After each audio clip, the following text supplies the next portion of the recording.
भारत के इतिहास में अनेक राजा हुए, लेकिन कुछ नाम ऐसे हैं जो केवल शासक नहीं बल्कि स्वतंत्रता, स्वाभिमान और संघर्ष के प्रतीक बन जाते हैं।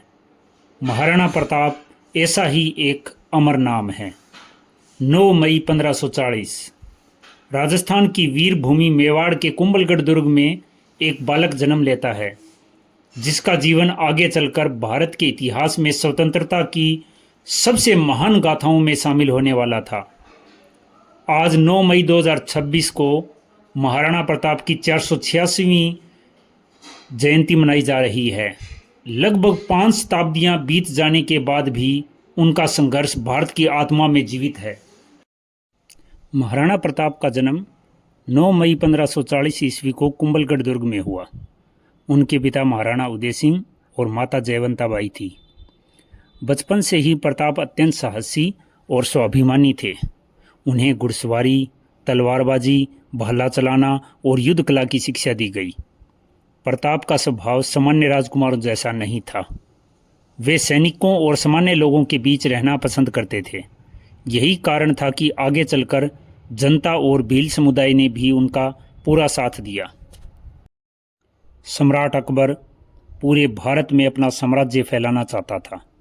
धीरे धीरे कई राजपूत राजाओं ने अकबर की अधीनता स्वीकार कर ली, लेकिन मेवाड़ स्वतंत्र था। 1568 में अकबर ने चित्तौड़गढ़ पर आक्रमण किया। उस समय महाराणा उदय सिंह ने पहाड़ियों में जाकर संघर्ष जारी रखा।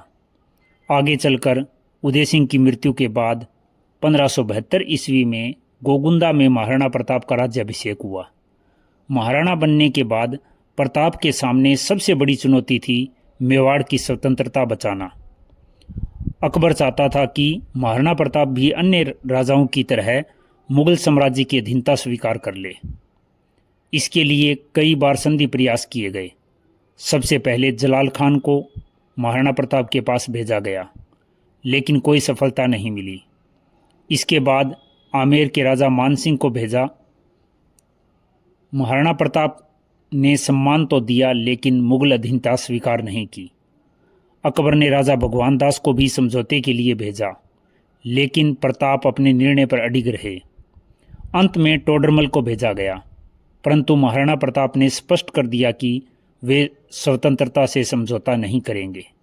प्रताप का मानना था कि स्वाभिमान किसी भी राजसी वैभव से बड़ा होता है।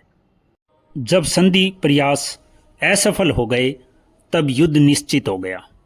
महाराणा प्रताप ने अरावली क्षेत्र में अपनी सेना संगठित की। भील समुदाय, राजपूत योद्धा और अनेक वीर उनके साथ खड़े हुए।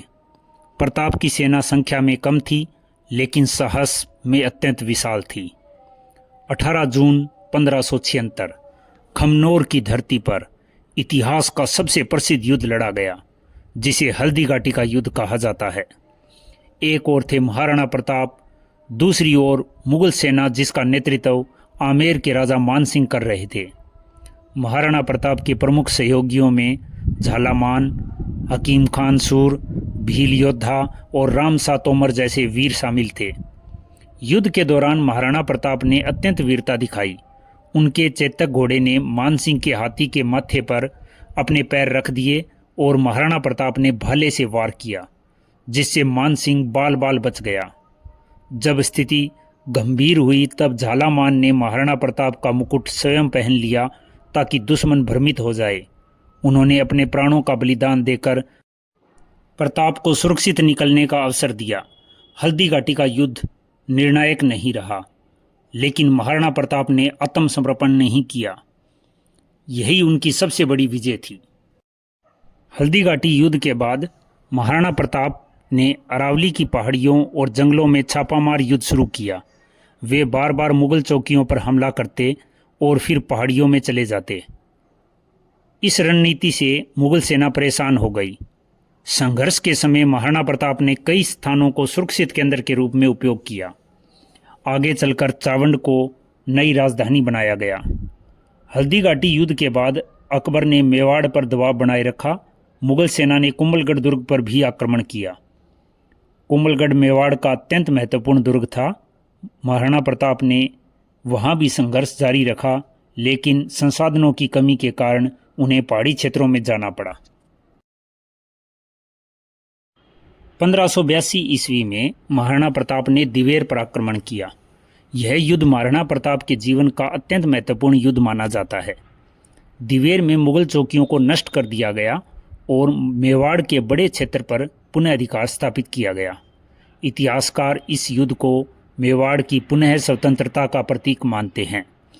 दिवेर विजय के बाद प्रताप का आत्मविश्वास और शक्ति दोनों बढ़ गए। दिवेर युद्ध के बाद महाराणा प्रताप ने लगातार मुगल क्षेत्रों पर आक्रमण किए। धीरे धीरे उन्होंने मेवाड़ के अधिकांश भाग पर पुनः अधिकार कर लिया। उन्होंने गोगुंदा, कुंभलगढ़ क्षेत्र, उदयपुर क्षेत्र और अरावली के अनेक दुर्ग वापस प्राप्त किए। हालांकि चित्तौड़गढ़ दुर्ग मुगलों के पास रहा, लेकिन मेवाड़ की स्वतंत्रता पुनः स्थापित हो चुकी थी। अपने अंतिम वर्षों में महाराणा प्रताप चावंड से शासन करते रहे। उन्होंने प्रशासन, कृषि और सेना को मजबूत बनाया। 19 जनवरी 1597 को महाराणा प्रताप का निधन हो गया, लेकिन उनका संघर्ष अमर हो गया। उन्होंने भारत को सिखाया कि परिस्थितियां जितनी भी कठिन क्यों न हो, स्वाभिमान और स्वतंत्रता से कभी समझौता नहीं करना चाहिए। महाराणा प्रताप केवल एक राजा नहीं थे, वे स्वतंत्रता की चेतना थे, वे संघर्ष की ज्वाला थे, वे स्वाभिमान की सबसे बड़ी मिसाल थे। आज 486 वर्षों बाद भी रक्त तलाई और दिवेर की मिट्टी उनकी वीरता की गवाही देती है। मेवाड़ की पहाड़ियाँ उनके संघर्ष की कहानी सुनाती है और भारत का इतिहास गर्व से कहता है, महाराणा प्रताप अमर रहे।